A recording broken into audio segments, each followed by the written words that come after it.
Shabbat Shalom, c'est votre frère Michel Abraham. Ça fait longtemps qu'on ne s'est pas vu. Repos et paix dans notre Seigneur Jésus le Christ, Yeshua Mashiach.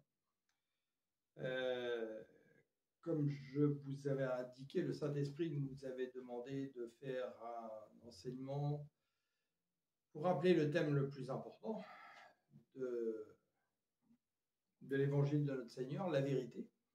Puisqu'il est la vérité, hein. Il dit bien « Je suis le chemin, la vérité et la vie ». On voit bien que la vérité est au centre de cela. Hein. Si nous sommes sur le chemin, c'est pour aller dans la vérité. Si nous écartons de la vérité, nous ne sommes déjà plus dans le chemin. Et si nous sommes dans la vérité et que nous demeurons dans la vérité, nous allons à la vie spirituelle. Donc,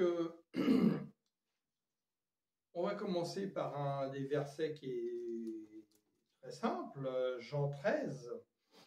Et qui résume bien, surtout qu'on est juste avant la crucifixion. Et que répond Jésus? Si je suis né et si je suis venu dans ce monde, c'est pour rendre témoignage à la vérité. Celui qui appartient à la vérité écoute ce que je dis. Qui répond Pilate? Qu'est-ce que la vérité? Jésus ne répondra pas. Là-dessus, il alla de nouveau trouver les Juifs et leur dit « En ce qui me concerne, je ne trouve chez cet homme aucune raison de le condamner. » Alors, que trouve-t-on sur le mot « vérité » dans la définition selon l'Encyclopédie Universalis, qui est une encyclopédie que je vous conseille quand vous cherchez des définitions pour des mots ou des choses, et surtout pas Wikipédia, qui est totalement magouillé, mensonger et trafiqué. La réflexion sur la vérité a suscité bien des spéculations philosophiques. D'abord sur sa nature. Deux positions, l'une réaliste, l'autre idéaliste, s'opposent sur ce problème. D'un côté, la vérité se définit par l'adéquation de l'esprit à la chose, avec souvent l'entendement divin comme intermédiaire entre l'entendement humain et les choses mêmes. De l'autre, la vérité se définit soit par l'accord des esprits, soit même par un caractère plus franchement intrinsèque, chaque vérité n'étant telle que par son rapport systématique à l'ensemble des vérités. Donc ça, voilà, bon, il y a plus d'autres choses, mais on va lire déjà ça qui nous dit déjà pas mal de choses sur ce que les hommes ont pu définir de la vérité, et vous voyez que déjà on a plusieurs définitions. Mais le Seigneur, lui, n'a qu'une définition, et on dit bien la vérité, on ne parle pas des vérités. Alors, en hébreu, la définition de le mot « vérité », c'est « ut », qui veut dire consentement, être d'accord, donc autour de quelque chose. Généralement traduit par accepter, consentir, convenir. Jean 1. Au commencement était celui qui est la parole de Dieu. Il était avec Dieu, il était lui-même Dieu. Au commencement, il était avec Dieu, tout a été créé par lui, rien de ce qui a été créé n'a été créé sans lui. En lui résidait la vie, et cette vie était la lumière des hommes. La lumière brille dans les ténèbres, et les ténèbres ne l'ont pas étouffée. Donc dans la Genèse 1, qui est très proche de Jean 1, on dit au commencement, Dieu créa, Bereshit bara Elohim en hébreu, le ciel et la terre. Or, la terre était alors informe et vide. Les ténèbres couvraient la brume et l'Esprit de Dieu planait au-dessus des eaux. Et Dieu dit alors que la lumière soit, et la lumière fut. Dieu vit que la lumière était bonne, il sépara la lumière des ténèbres. Dans la plupart des traductions, en fait, ça devrait être plutôt la ténèbre. Parce qu'il y a une lumière, il y a la ténèbre. C'est deux choses qui s'opposent. Il appela la lumière jour et les ténèbres la ténèbre. Nuit, il y eut un soir, puis un matin, ce fut le premier jour. Donc on voit bien que la lumière, c'est aussi justement le reflet, c'est le Christ, c'est la vérité et la ténèbre, le mensonge. Et dans le langage courant, qu'est-ce qu'on dit? Eh bien, en fait, quand on veut cacher la vérité, ou qu'on l'a cachée, qu'est-ce qu'on dit? On a enterré la vérité, on a enfoui la vérité. Comme on enterre ou on enfouit un cadavre. Et le cadavre, ça nous conduit où? Dans la mort et en esprit, spirituellement, donc dans la mort spirituelle. c'est la contraire de justement la vie spirituelle. On dit aussi que la vérité a été cachée, donc pareil, enfouie. On dit que le mensonge est mis en lumière, donc on expose le mensonge, on le déterre. Et on voit par exemple que Christ, quand il a visité en 1968 Luigi Gaspari, qui était un proche du Padre Pio, dans un livre qui s'appelle Le Cahier de l'amour et que je conseille à tous de lire. Beaucoup refusent de le lire malheureusement parce qu'ils veulent enfermer Dieu dans la Bible. Pourtant, je pense que Christ a le droit de venir parler à quelqu'un et de nous dévoiler des choses importantes. Et dedans, il dit bien justement qu'il ne nous a pas donné le pouvoir d'imposer la vérité, mais d'exposer le mensonge. Et que justement, quand le mensonge est exposé et mis en lumière, ben justement, la lumière triomphe en silence parce qu'elle apparaît pleinement. Et il nous reproche justement, il le dit dans le Cahier de l'amour, vous le lirez vous-même, beaucoup d'hommes sont bons mais ne produisent rien de bon parce que par amour de leur tranquillité, ils voient le mensonge autour d'eux et ils le laissent proliférer. Et c'est ce que nous faisons énormément aujourd'hui et malheureusement beaucoup dans les églises, quelle que soit leur institution. Ce n'est pas ce à quoi nous sommes appelés. Donc, Beaumarchais disait aussi, toute vérité n'est pas bonne à dire. Et pourquoi? Parce que justement, souvent quand vous dites la vérité, vous vous faites beaucoup d'ennemis parce que les gens n'aiment pas entendre la vérité. Ça vient remuer la conscience, ça vient nous chatouiller. Et on préfère être caressé. C'est la Bible qui le dit elle-même et qui vous avertit que dans la fin, les hommes, justement, voudront se faire une foule de docteurs qui viendront leur caresser les oreilles, mais les conduiront vers la mort spirituelle, hélas. Je vous invite à réfléchir à tout ça. C'est pourquoi nous avons fait un thème sur la vérité, car c'est super important. En Romains 8, qu'on n'aime pas trop prêcher dans l'Église, pareil, parce que ça vient gratouiller. Nous savons ensuite, alors verset 28, nous savons en outre que Dieu fait concourir toutes choses au bien de ceux qu'il aime, de ceux qui ont été appelés conformément au plan divin. En effet, ceux que Dieu a connus d'avance, il les a aussi destinés d'avance à devenir conformes à l'image de son Fils, afin que celui-ci soit l'aîné de nombreux frères. Ceux qu'il a ainsi destinés, il les a aussi appelés à lui. Ceux qu'il a ainsi appelés, il les a aussi déclarés justes. Et ceux qu'il a déclarés justes, il les a aussi conduits à la gloire. La gloire, qui est-il écrit dans 2 Corinthiens 4. Nous rejetons les intrigues et les procédés indignes.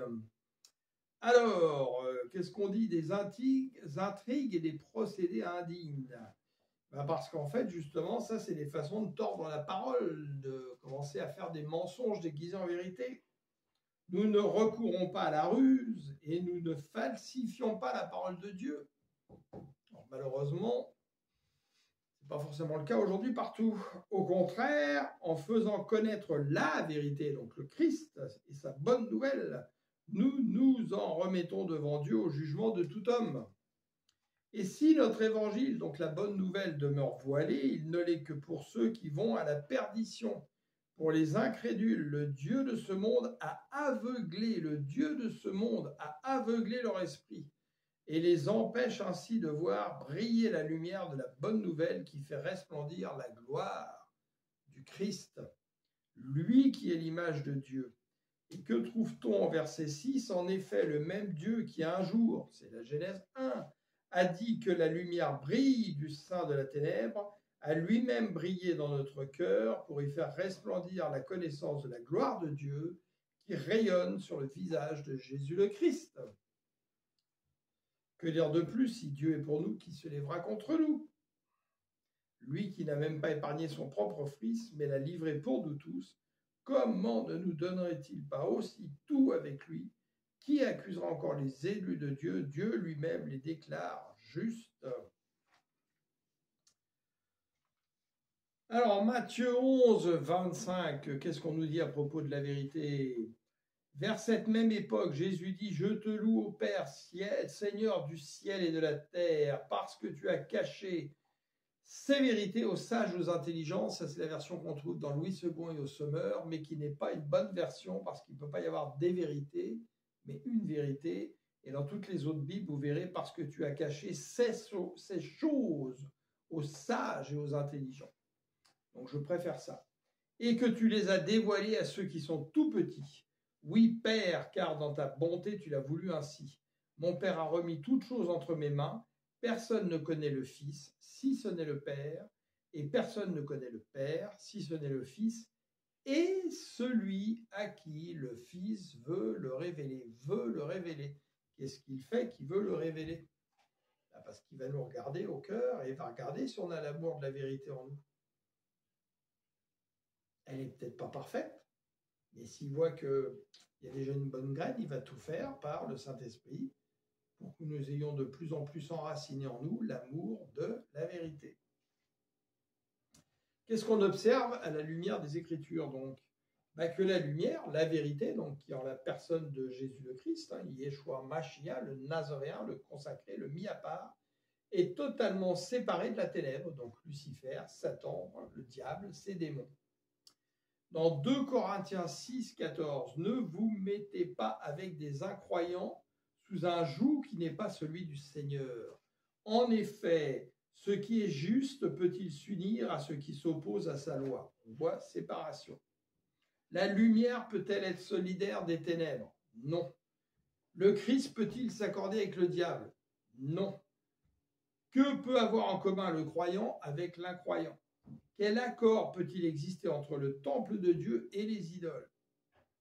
Et on voit bien que malheureusement, dans beaucoup d'églises aujourd'hui, quel que soit leur nom, dénomination, qu'elles soient catholiques, chrétiennes, évangéliques, protestantes, tout ce que vous voulez, on est beaucoup dans l'idolâtrie, beaucoup dans la glorification des hommes, où on vient idolâtrer les pasteurs, idolâtrer les prêtres, les évêques, les papes, et j'en passe et des meilleurs. Tout ça n'a jamais été la volonté de Dieu. Car nous sommes tous le temple du Dieu vivant. Dieu lui-même l'a dit, j'habiterai, je marcherai au milieu d'eux, je serai leur Dieu, ils seront mon peuple. C'est pourquoi sortez du milieu d'eux, séparez-vous d'eux, dit le Seigneur, n'ayez pas de contact avec ce qui est impur.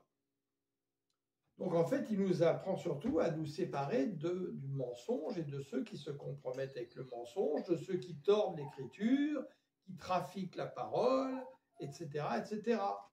Et le Christ, il venait chercher dans les gens qui n'étaient pas dans le temple, des gens qu'il convertissait. Donc n'oublions pas que c'est en dehors de nos assemblées, c'est là où il faut aller chercher les hommes, pêcher des âmes, gagner des âmes.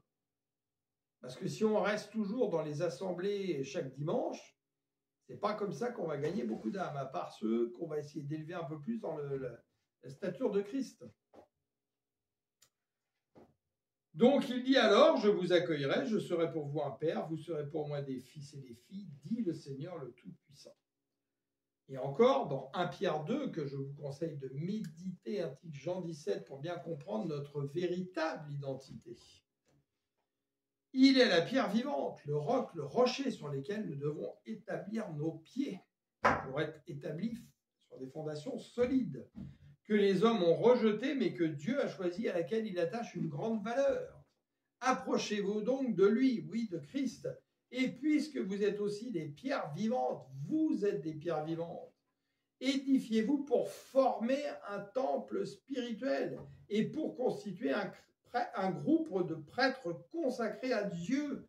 Vous êtes des prêtres consacrés à Dieu si vous vivez en esprit, en vérité, que vous êtes le temple qui abrite le Saint-Esprit, que nous travaillons à essayer de grandir dans notre devenir en Christ, à nous essayer de garder la sanctification en nous et de demander pardon, d'invoquer la miséricorde de Dieu quand nous voyons que nous péchons, parce que nous savons que nous allons pécher. Et le Seigneur sait que nous allons pécher. Mais ne faisons pas exprès de pécher. C'est permis, mais tout n'est pas utile, comme le dit Paul de Tarse. Donc un groupe de prêtres consacrés à Dieu, chargés de lui offrir des sacrifices spirituels qu'il pourra accepter favorablement, des sacrifices spirituels, par des prières, des choses que nous allons faire dans la vie de tous les jours, qui portent du fruit, qui sont le reflet de l'image de Christ vis-à-vis des autres, par l'amour que nous allons porter vis-à-vis des autres, le souci de voir nos frères et sœurs s'égarer ou prendre des chemins de traverse qui ne sont pas bons. Que retrouve-t-on un peu plus loin dans le verset 9 ? Mais vous, vous êtes une race d'élus, une communauté de rois prêtres, une nation sainte, un peuple que Dieu a libéré pour que vous célébriez bien haut les œuvres merveilleuses de celui qui vous a appelé à passer des ténèbres à son admirable lumière. Oui, à notre Seigneur. Oui, oui, oui, oui. Et gardons donc les yeux fixés sur la croix. Vous voyez comme moi que malheureusement, dans beaucoup d'églises, on ne prêche plus la croix. On ne prêche plus le Christ.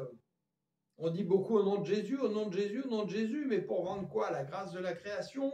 Pour vendre un mariage, la fertilité, une voiture, une maison? C'est ça la bonne nouvelle? Même si vous êtes le pire des satanistes, vous aurez une maison, une voiture, un enfant et une femme. Et un travail, et un bon salaire, peut-être même meilleur encore. Parce que vous aurez fait des alliances avec Satan. Mais attention, il viendra chercher son dû. Bref, on voit bien qu'on doit passer de la ténèbre à la lumière, du mensonge à la vérité. Alors, frères, sœurs qui êtes là, méditons sur le sujet, travaillons là-dessus. Demandons au Seigneur qu'il nous remplisse de discernement, d'intelligence pour comprendre quel est notre vrai objectif. Cela nous dit donc aussi que tous n'appartiennent pas au Seigneur. Il y a aussi des enfants du diable, et ça, on n'aime pas trop en parler. Pourtant, Jean 8 est très clair. Et je vous incite à méditer la fin de Jean 7, Jean 8 et le début de Jean 9 qui forment un tout. Alors Jean 8, pendant qu'il parlait ainsi, beaucoup crurent en lui. Alors Jésus dit aux Juifs qui avaient mis leur foi en lui, si vous vous attachez à la parole que je vous ai annoncée, vous êtes vraiment mes disciples. Vous connaîtrez la vérité et la vérité fera de vous des hommes libres. Dans d'autres versions, la vérité vous affranchira. Nous lui répondirent-ils, nous sommes la postérité d'Abraham. C'est ce que les pharisiens répondent. Nous n'avons jamais été esclaves de personne. Comment peux-tu dire vous serez des hommes libres? Vraiment, je vous l'assure, leur répondit Jésus, tout homme qui commet le péché est esclave du péché. Tout homme qui commet le mensonge ou se compromet avec le mensonge est esclave du mensonge, etc. Or, un esclave ne fait pas partie de la famille. Un fils lui en fait partie pour toujours. Si donc c'est le Fils qui vous donne la liberté, alors vous serez vraiment des hommes libres. Je sais que vous êtes les descendants d'Abraham. Pourtant, vous cherchez à me faire mourir parce que ma parole ne trouve aucun accès dans votre cœur. Moi, je parle de ce que j'ai vu chez mon père. Quant à vous, vous faites ce que vous avez appris de votre père. Notre père, à nous, répondirent-ils, c'est Abraham. Eh bien, leur répliqua Jésus, si vous étiez vraiment des enfants d'Abraham, le père de la foi, je vous le rappelle, vous agiriez comme lui. Au lieu de cela, vous cherchez à me faire mourir. Pourquoi? Parce que je vous dis la vérité, telle que je l'ai apprise de Dieu, de notre Père Abba. Alléluia, gloire à toi Seigneur, gloire à toi Père. Jamais Abraham n'a agi comme vous. Vous agissez exactement comme votre père à vous. Mais répondirent-ils, nous ne sommes pas des enfants illégitimes, nous n'avons qu'un seul père, Dieu. Ce à quoi Jésus répond, si vraiment Dieu était votre père, leur dit Jésus, vous m'aimeriez, car c'est de sa part que je suis ici. C'est de sa part que je suis venu au milieu de vous. Je ne suis pas venu de ma propre initiative, c'est lui qui m'a envoyé. Je vous rappelle à ce sujet que quand vous allez parler au nom du Seigneur, que dit-il? Celui qui vous reçoit me reçoit. N'ayez pas honte de le dire. Si vous êtes conscient de votre identité. Et ce n'est pas de l'orgueil, c'est de la fierté de connaître votre identité. N'ayez pas honte du Seigneur, si vous ne voulez pas que le Seigneur ait honte de vous. Verset 43, « Pourquoi ne comprenez-vous pas ce que je vous dis? Parce que vous êtes incapable de recevoir mes paroles. Votre père, c'est le diable. » C'est Jésus qui le dit. Et vous voulez conformer à ses désirs. Il est en train de parler à des religieux, je vous le rappelle. Depuis le commencement, c'est un meurtrier. Il ne se tient pas dans la vérité, parce qu'il n'y a pas de vérité en lui. Lorsqu'il ment, il parle de son propre fond, puisqu'il est menteur, lui le père du mensonge. Mais moi, je dis la vérité, dit le Seigneur. C'est précisément pour cela que vous ne me croyez pas. Celui qui appartient à Dieu écoute la parole de Dieu. Si vous ne les écoutez pas, c'est parce que vous ne lui appartenez pas. Donc nous savons qu'il n'y a qu'un seul médiateur entre Dieu et les hommes, c'est Jésus le Christ. Et c'est important d'en parler quand nous allons rencontrer des personnes qui ne sont pas encore en Christ. Et ce à quoi j'ajoute encore une fois, que notre vraie identité n'est pas chrétien, parce que chrétien rattache à une religion. Or, on voit bien que Dieu est venu s'attaquer à la religion, aux pharisiens qui étaient des religieux, pour que justement nous puissions être le temple qui aime en esprit et en vérité. Donc, qu'est-ce qu'il est écrit? Il a donné le pouvoir de devenir enfant de Dieu. Et comment peut-on être enfant de Dieu? En Christ, par Christ et pour Christ.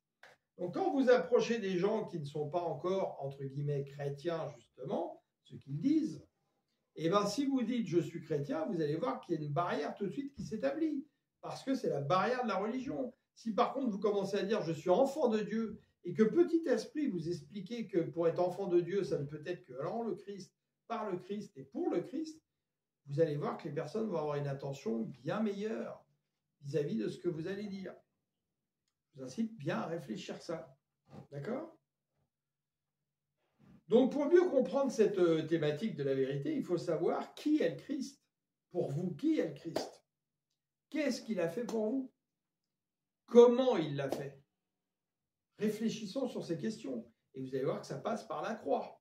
D'où l'importance de la croix. Et puis après, la résurrection avec la régénération par le Saint-Esprit.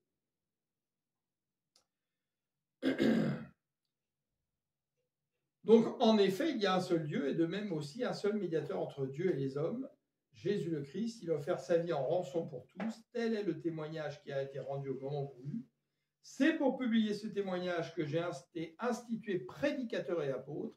Je dis la vérité, je ne mens pas, pour enseigner aux non-juifs ce qui concerne la voie et la vérité. C'est ce que dit Paul. Voilà.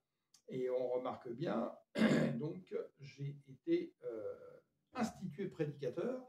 C'est Dieu qui institue ces prédicateurs, ces pasteurs, ces évangélistes, ces prophètes. Ce n'est pas des hommes. Ce n'est pas des hommes. Ce n'est pas parce que vous avez fait le séminaire ou l'école biblique que vous appartenez à Dieu. Par contre, d'autres qui ne l'ont jamais fait, qui sont sortis du milieu de la rue, etc., qui étaient les pires voleurs, ils peuvent être un grand pasteur, un grand évangéliste, un grand prophète, parce qu'ils sont institués directement par Dieu. Et tout ça, ce n'est pas des titres, mais des fonctions que le Seigneur nous donne. Ne nous glorifions pas dans les titres. Nous sommes tous frères. Alléluia, c'est le Seigneur lui-même qui le dit. Il n'est pas menteur quand il parle. Donc, voilà. Et donc, qu'est-ce qu'on voit? C'est quand le Seigneur dit « Je suis le chemin, la vérité et la vie ». La vérité est au centre. Si vous êtes dans la vérité, c'est que vous êtes dans le chemin et vous allez aller à la vie spirituelle. Si on commence à plus être dans la vérité, on n'est plus dans le chemin. Et comment on n'est plus dans la vérité? Quand on reste confortablement dans le mensonge, qu'on voit l'injustice autour de soi puis que ça ne nous dérange pas trop parce qu'il ne faut pas toucher à notre tranquillité, parce qu'on commence à faire des compromissions avec des gens dont on sait pertinemment qu'ils sont dans le mensonge, mais ça nous arrange pour des raisons matérielles et financières, etc., etc. Parce que la vérité, il y a un prix à payer, et c'est souvent un prix qui est assez cher. Donc, il faut bien comprendre tout ça. Alors, on voit bien que Jean 8, on n'aime pas trop en parler dans nos églises, dans nos assemblées, parce que ça vient nous déranger, ça nous fait nous poser des questions, ça nous fait réfléchir sur ceux qui nous enseignent parfois. Et puis, il y a des réponses que notre conscience nous donne qu'on n'a pas trop envie de voir. On préfère qu'on vienne nous caresser les oreilles subtilement, parfois consciemment, parfois inconsciemment, parfois à cause du formatage reçu, du manque de connaissances, et puis aussi beaucoup aujourd'hui à cause de l'imitation. Et l'imitation, c'est très dangereux. Donc, qu'est-ce qui permet d'appartenir au Seigneur et donc d'être des témoins fidèles de la vérité? Eh bien, d'abord, d'aimer la vérité, la justice de Dieu qui s'est exercée par Jésus le Christ à la croix comme sauveur et rédempteur. Et on voit bien que l'imitation dans le monde, c'est quelque chose de très dangereux. On va en reparler un peu après. Donc, ayons la soif de grandir dans la connaissance de notre Seigneur, notre devenir en Christ, d'habiter son temple et qu'il habite en nous. Hein, pensons justement à communier, pas comme on le fait aujourd'hui malheureusement dans beaucoup d'églises, de façon totalement religieuse, où on passe ça en express, on vous donne un petit morceau de stick qui ressemble à rien, un petit verre de jus de raisin, il n'a jamais marketé jus de raisin là-dedans, hein. C'est le vin. Ça, c'est des combines qui sont arrivées des évangélistes américains qui se sont répandus en Afrique et en France aujourd'hui, c'est du grand n'importe quoi. Et méditons sur Hébreux 9, Hébreux 10, qui nous font comprendre exactement ce que représente la communion avec le Seigneur et faire cela en mémoire de lui. Et le fait justement de rompre le pain, que c'est justement le voile qui s'est déchiré, donc l'ouverture des yeux spirituels, de l'oreille spirituelle, du cœur spirituel, c'est important de visualiser la croix pendant qu'on communie, que le sang du Seigneur, c'est l'âme du Seigneur qui est pure, qui va venir corriger, justement écraser comme un disque dur, va être écrasé par une autre, un formatage, etc., par le sang du Seigneur. Comprenons tout cela. Et c'est pas pour rien qu'en Jean 6, le Seigneur nous dit « Celui qui mange mon corps, celui qui boit mon sang, je demeure en lui, il demeure en moi. » C'est le psaume 23. Il dresse une table en face de nos adversaires. Donc, pourquoi l'Église primitive communiait tous les jours? C'était pas pour rien. Donc, réfléchissons à tout ça. Et donc, faisons mourir notre moi, notre vieil homme. C'est un travail qui est de longue haleine. Offrons-lui des sacrifices spirituels pour qu'il nous élève, qu'il fasse connaître nos noms dans les lieux célestes, que nous soyons connus des ennemis, hein, pour pouvoir justement parler avec autorité au nom du Seigneur. Ayons des sentiments humbles, des sentiments de serviteurs, comme Christ l'a été. Ayons le désir d'exposer le mensonge, de ne pas nous compromettre avec lui, de ne pas faire semblant de ne pas le voir, par amour de notre tranquillité, et vivre Christ de façon divinement spirituelle et non de façon religieuse. Bref, développer en nous l'amour de la vérité. Et pour cela, il y a un prix à payer. Donc beaucoup d'entre nous aujourd'hui, que ce soit des païens ou des enfants de Dieu, se laissent conduire par la pensée du monde et nous sommes rassurés souvent quand on fait ce que les autres font.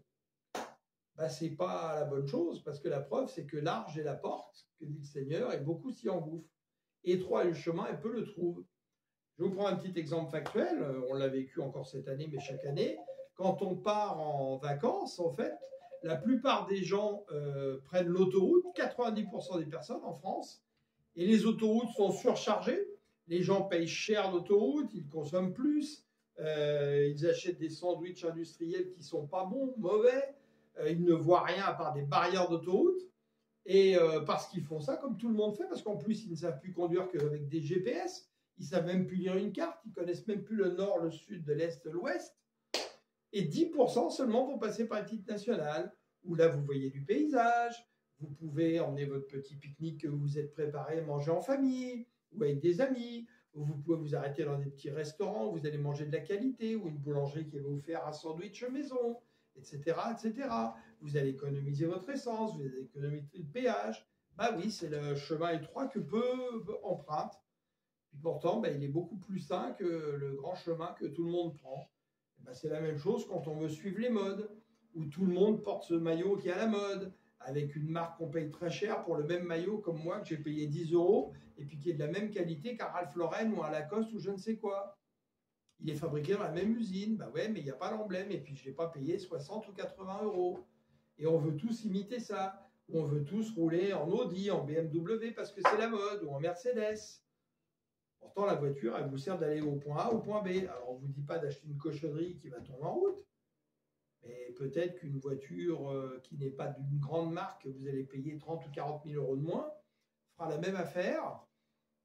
Et puis, cet argent-là, on pourra peut-être en faire autre chose, vous voyez, plutôt que de le mettre dans une voiture qui est immobilisée sur un parking.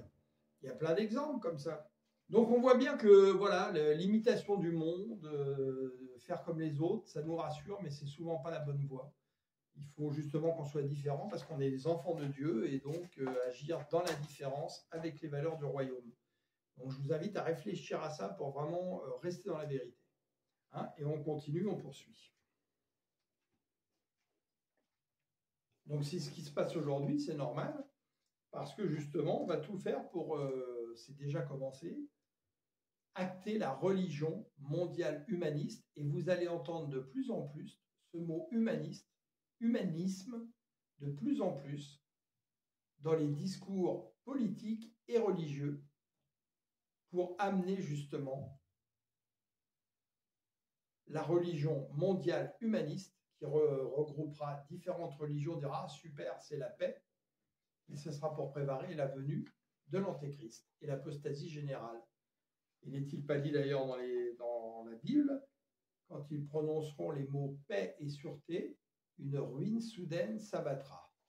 Je vous laisse méditer sur le sujet.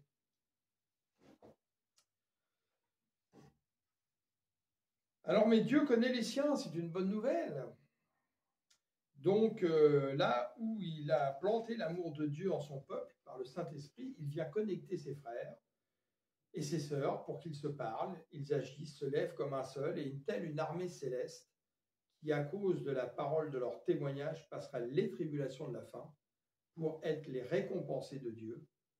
Et justement, on voit ça dans Apocalypse 22:12, et témoigner de la vérité, quel que soit le prix qu'il faudra en payer. Alors, avertissement très clair des temps de la fin dans 2 Thessaloniciens 2, verset 3, que je vous incite à méditer, Thessaloniciens 1 et 2 d'ailleurs, que personne ne vous égare d'aucune façon, car ce jour n'arrivera pas avant qu'éclate le grand rejet de Dieu et qu'apparaisse l'homme de la révolte qui est destiné à la perdition, l'adversaire qui s'élève au-dessus de tout ce qui porte le nom de Dieu et de tout ce qui est l'objet d'une vénération reliée à Dieu. Il ira jusqu'à s'asseoir dans le temple de Dieu. Alors à ce sujet, attention, parce que beaucoup là on pense qu'on parle que de Jérusalem, mais il n'y a pas que ça, parce que nous sommes le temple de Dieu. Donc il ira s'asseoir jusque dans le temple de Dieu, pour arriver justement à ce qu'on soit dans l'apostasie et qu'on renie notre Seigneur. En se proclamant lui-même Dieu, je vous disais cela lorsque j'étais encore chez vous, ne vous en souvenez-vous pas? Christ aussi nous a prévenus en Matthieu 24. Vous savez ce qui le retient pour l'instant, le Saint-Esprit et le Christ, qui est encore là, avant qu'il ne se retire pour un moment. On le voit marqué dans l'Écriture, sur la fin. Afin qu'il ne paraisse que lorsqu'on son heure sera venue, car la puissance mystérieuse de la révolte contre Dieu est déjà à l'œuvre, donc depuis la Pentecôte contemporaine du Christ, et ne cesse de progresser, bien évidemment. Mais il suffira que celui qui le retient jusqu'à présent soit écarté, pour qu'alors paraisse l'homme de la révolte. Le Seigneur Jésus le fera périr par le souffle de sa bouche et lui réduira l'impuissance au moment même de sa venue. Oui, mais combien d'âmes aura-t-il fait périr avant cela? C'est maintenant qu'on doit travailler, et beaucoup plus fort, pour aller pêcher les hommes, gagner les âmes, pour mettre en eux l'amour de la vérité. L'apparition de cet homme se fera grâce à la puissance de Satan avec toutes sortes d'actes extraordinaires, de miracles et de prodiges trompeurs. Donc méfiez-vous, vous pouvez voir dans certains endroits des miracles et des prodiges qui ne viennent pas de Dieu et qui viennent de Satan. Ainsi, vous allez redemander pensant que ça vient de Dieu et vous vous attachez à Satan et non pas à Dieu. Que celui qui a les oreilles entende. Il usera de toutes les formes du mal pour tromper ceux qui se perdent parce qu'ils sont restés fermés à l'amour de la vérité qui les aurait sauvés. Voilà pourquoi Dieu leur envoie une puissance d'égarement pour qu'ils croient au mensonge. Il agit ainsi pour que soient condamnés tous ceux qui n'auront pas cru à la vérité et qui auront pris plaisir au mal. Vous vous rendez compte?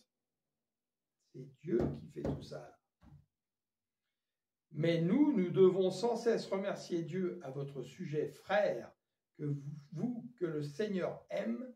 En effet, Dieu vous a choisi pour que vous soyez les premiers à être sauvés par l'action de l'Esprit qui vous a purifiés et par le moyen de votre foi en la vérité. Alléluia, gloire à toi Seigneur, béni soit ton très saint nom. Toute l'honneur, toute la gloire te reviennent. Alléluia. C'est à cela que Dieu vous a appelé par la bonne nouvelle, que nous vous avons annoncé. Dieu vous a appelé pour que vous possédiez la gloire de notre Seigneur Jésus le Christ. Amen. Matthieu 24, Jésus leur répondit, faites bien attention que personne ne vous induise en erreur, car plusieurs viendront sous mon nom en disant je suis le Messie. Et ils tromperont beaucoup de gens. Vous entendrez parler de guerre et de menaces de guerre. Attention, ne vous laissez pas troubler par ces nouvelles, car cela doit arriver. Mais ce ne sera pas encore la fin. En effet, on verra se dresser une nation contre une nation, un royaume contre un autre. Il y aura des famines, des tremblements de terre en divers lieux. Mais ce ne seront que les premières douleurs de l'enfantement. Alors on vous persécutera et l'on vous mettra à mort. On n'aime pas lire ça, ça chatouille les oreilles, ça. On préfère dire Dieu t'a béni, t'as reçu une belle maison ou un mariage. À cause de cela, beaucoup abandonneront la foi. À cause de cela, beaucoup abandonneront la foi. Ils se trahiront et se haïront les uns les autres.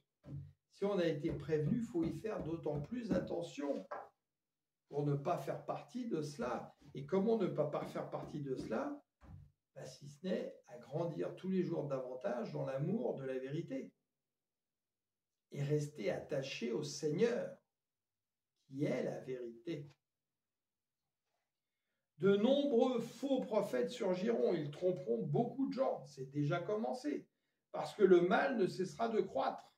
L'amour du plus grand nombre se refroidira. On ne parle pas de l'amour humaniste, là. On parle de l'amour de Dieu, de l'amour de la vérité.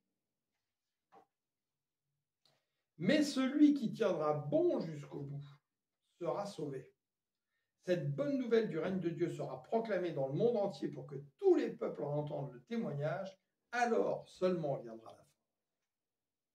Quand donc vous verrez l'abominable profanation annoncée par le prophète Daniel s'établir dans le lieu saint, que celui qui lit comprenne. Donc le lieu saint, oui, il va se passer des choses à Jérusalem, mais aussi en nous, parce que nous sommes un lieu saint. Soyons attentifs. Car, ajoute-t-il un peu plus loin, verset 21, car à ce moment-là, la détresse sera plus terrible que tout ce qu'on a connu depuis le commencement du monde. Vous imaginez? Et jamais plus on ne verra pareille souffrance. Vraiment, si le Seigneur n'avait pas décidé de réduire le nombre de ses jours, personne n'en réchapperait. Mais à cause de ceux qu'il a choisis, il abrigera ce temps de calamité. Si quelqu'un vous dit alors, voyez, le Christ est ici, ou il est là, ne le croyez pas. De faux Christ surgiront, ainsi que de faux prophètes. Ils produiront des signes extraordinaires, des prodiges au point de tromper, si c'était possible, ce que Dieu a choisi. Voilà, je vous ai prévenu. Si l'on vous dit, regardez, il est dans le désert. Alors le désert, c'est en général l'absence de vie, le lieu de la tentation. N'y allez pas, dit le Christ. Si l'on prétend, il se cache en quelques endroits secrets. N'en croyez rien. Parce que Dieu n'est pas dans les choses mystérieuses cachées au niveau de loges, de sectes, et je ne sais quoi d'autre. Même si lui, il est le mystère caché dans tous les âges, mais il nous en donne la révélation par le Saint-Esprit si nous avons notre soif de la vérité. En effet, quand le Fils de l'homme viendra, ce sera comme l'éclair qui jaillit du levant et illumine tout jusqu'au couchant. Donc tout le monde pourra le voir sur la terre. Où que soit le cadavre. Là, moi, le cadavre, je pense qu'on parle de la mort spirituelle, vous voyez, ceux qui se seront laissés égarer par les œufs qu'a pondu le serpent. Je vous conseille de méditer Ésaïe 34, et le début d'Ésaïe 35. Là s'assembleront les vautours. Dans d'autres traductions, c'est marqué les ex, c'est une très mauvaise traduction. C'est les vautours. Et un vautour, ça mange de la viande morte, un cadavre. Ce sont des charognards. Donc on parle des temps de la fin. Christ est déjà mort et ressuscité. Donc le cadavre dont on parle là, ce n'est pas le Christ. C'est tous ceux qui appartiendront à la mort spirituelle à cause des faux évangiles, des faux esprits, des faux Christ. Immédiatement après ces jours de détresse, le soleil s'obscurcira, la lune perdra sa clarté, les étoiles tomberont du ciel, les puissances célestes seront ébranlées. C'est alors que le signe du Fils de l'homme apparaîtra dans le ciel. Alors tous les peuples de la terre, se lamenteront et ils verront avec beaucoup de puissance ils le verront avec beaucoup de puissance et de gloire.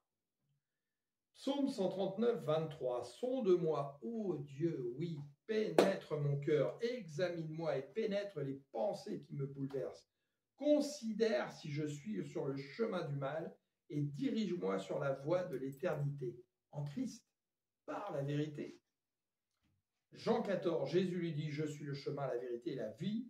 Nul ne vient au Père que par moi. Si vous me connaissiez, vous connaîtriez aussi mon Père et dès maintenant, vous le connaissez et vous l'avez vu parce qu'ils ont vu Jésus le Christ. Donc gardons les yeux fixés sur le Christ.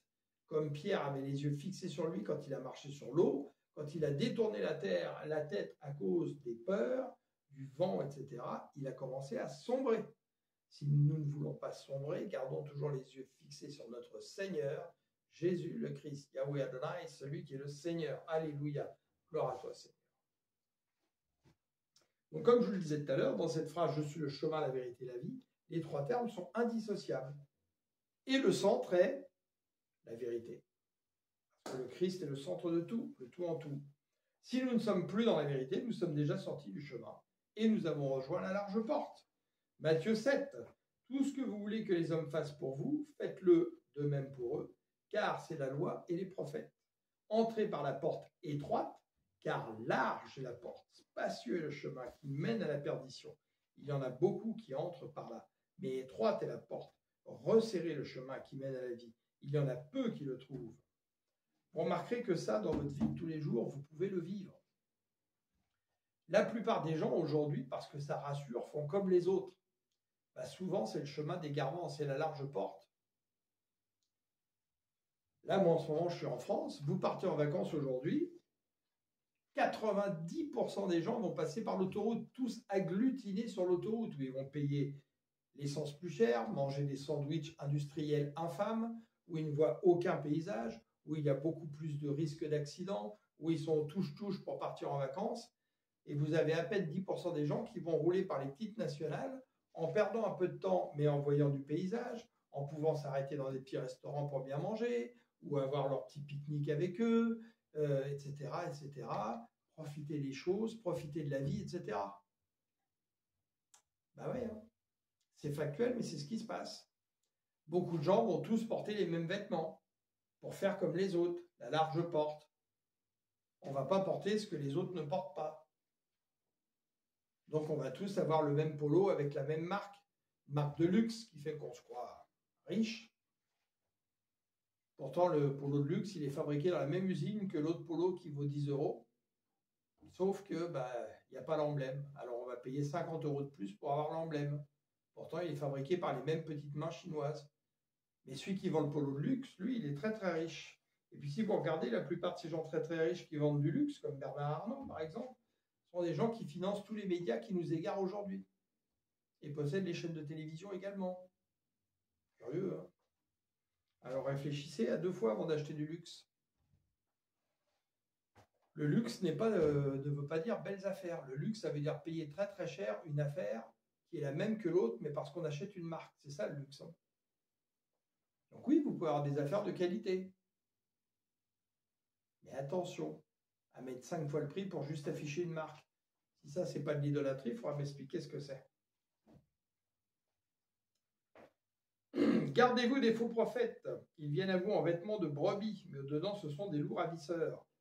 Donc ça, c'est quoi? C'est ce qu'on appelle dans notre langage courant le mensonge déguisé en vérité. Le loup déguisé en brebis. Hop, on tire le masque. Ah, on voit le loup. C'est plus la brebis. C'est ça le mensonge déguisé en vérité. C'est ce qu'a fait Satan au départ dans le jardin avec Ève et Adam. Et c'est ce que font majoritairement aujourd'hui les médias mainstream et beaucoup de réseaux sociaux. Le mensonge déguisé en vérité. Parce que nous manquons de discernement, parce qu'on est dans la distraction, qu'on court de plus en plus vite, donc on ne prend pas le temps de vérifier les sources, de croiser les sources pour vérifier si ce qu'on a entendu est vrai. Tac, tac, tac, on partage.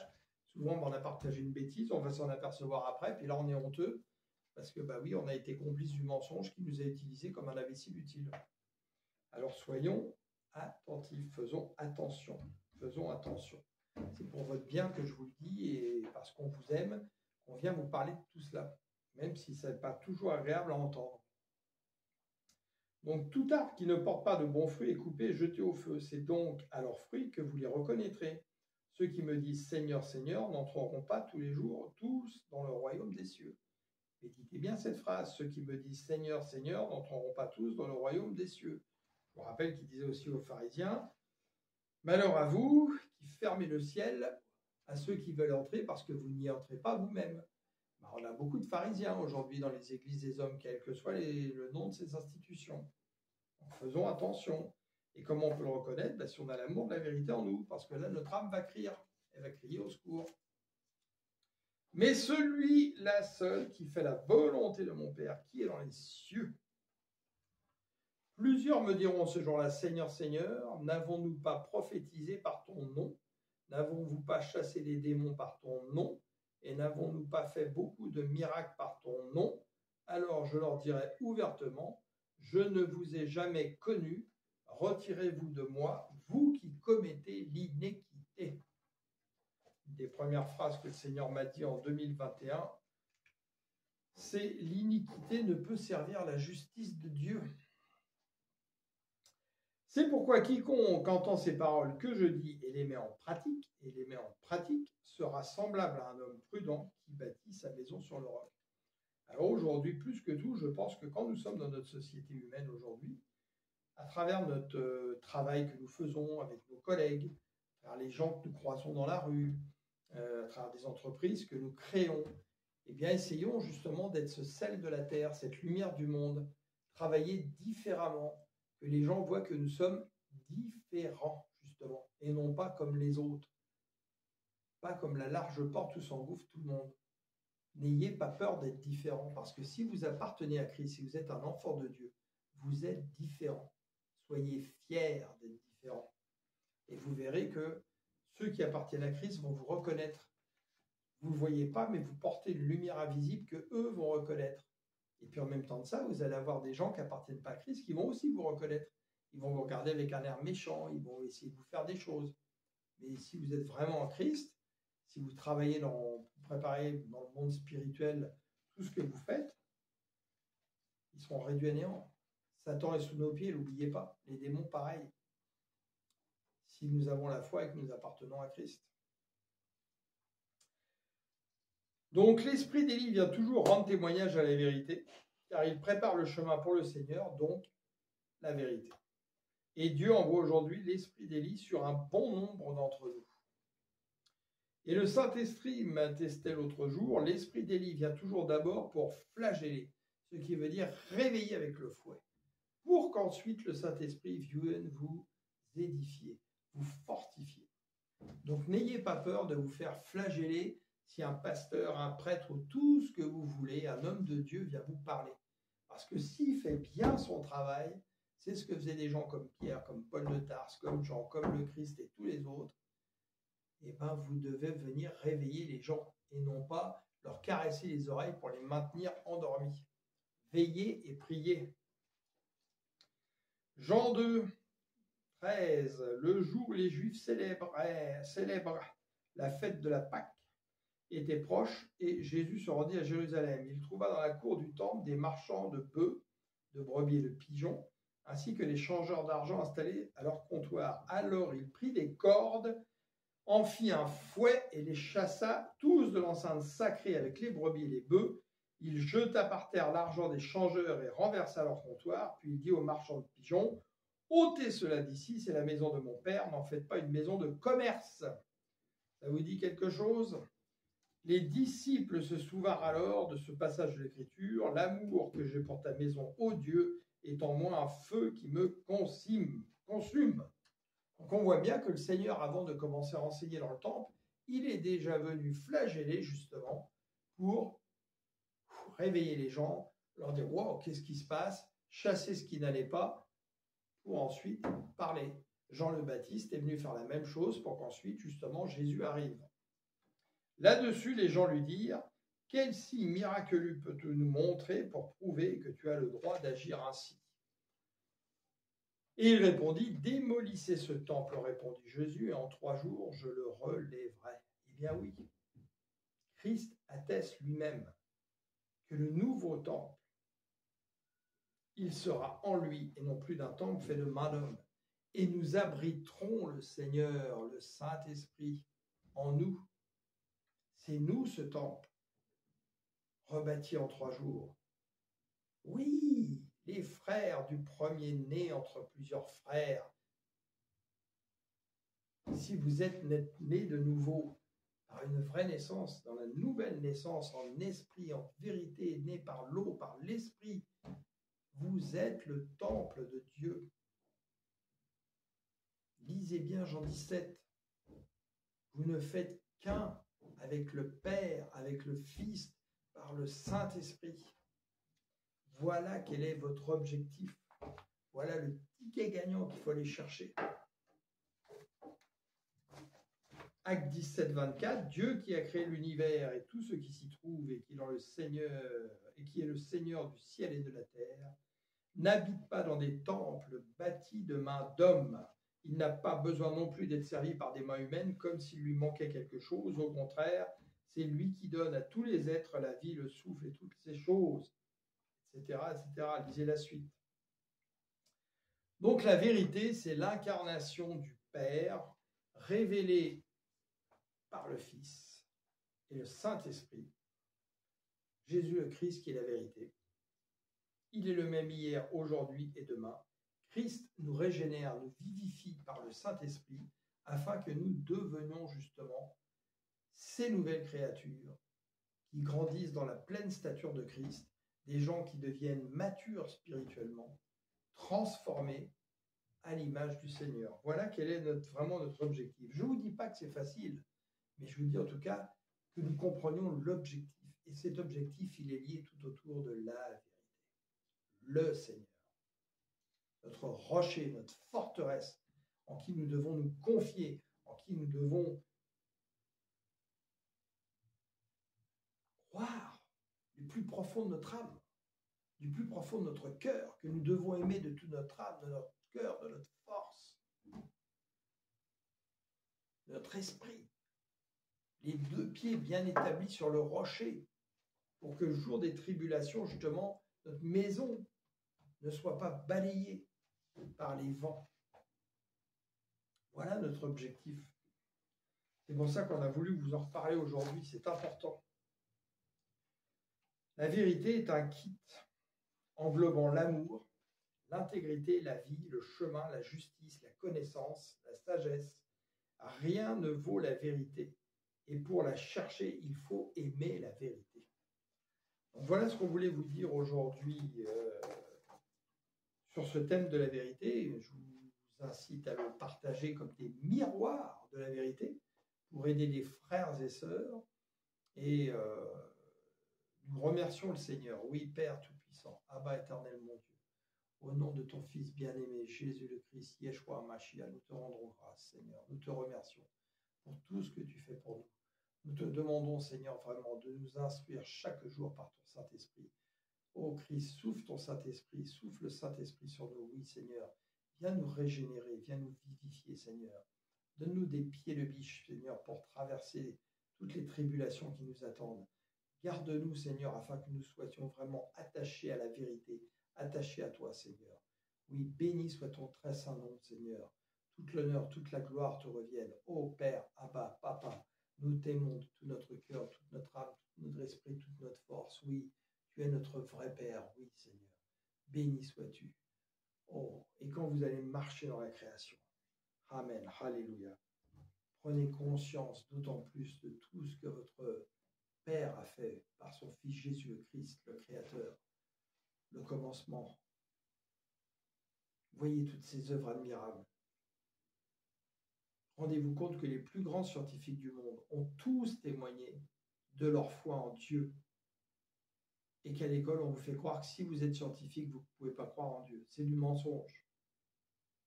puisque la plupart de tous les plus grands scientifiques, des Newton, Einstein, Pascal, Pasteur, et j'en oublie des tonnes, Thomas Edison, Coqueline, tous ces gens-là ont tous témoigné de leur foi en Dieu. Alors faites attention où vous mettez vos oreilles et prenez soin de vous. Confiez-vous vraiment dans le Seigneur et rappelez-vous sans cesse une chose aussi. Dans le psaume, mieux vaut se confier en l'Éternel que dans les grands, on parle des hommes, mieux vaut se confier à l'Éternel, dans l'Éternel, que dans les hommes. Ne tombons pas dans l'idolâtrie des hommes, quels que soient les titres pompeux qu'ils ont pu se donner. Vous êtes tous frères, voilà ce que dit le Seigneur. Et s'il vous a donné une fonction d'être un pasteur, un évangéliste, un prophète, ou tout ce que vous voulez, c'est une fonction. Mais ne vous glorifiez pas dans les titres. Relisez bien Matthieu 24. Pareil, n'essayez pas de paraître avec des costumes qui brillent de partout avec de l'or, des chapeaux, bientôt avec des lumignons sur la tête. Le Seigneur se fout totalement de tout ça. Lui, le Seigneur, c'est ça qui regarde, le cœur. Gardez votre cœur. Je vous aime, soyez abondamment bénis, royalement bénis. Et je prophétise au nom de notre Seigneur Yeshua Mashiach que toute personne qui aura écouté cet enseignement aujourd'hui, qui l'aura médité, qui cherchera d'autant plus la vérité chaque jour, verra une accélération divine dans sa vie. Au nom de notre Seigneur Yeshua Mashiach. Soyez bénis dans le nom de notre Seigneur. Amen. Alléluia.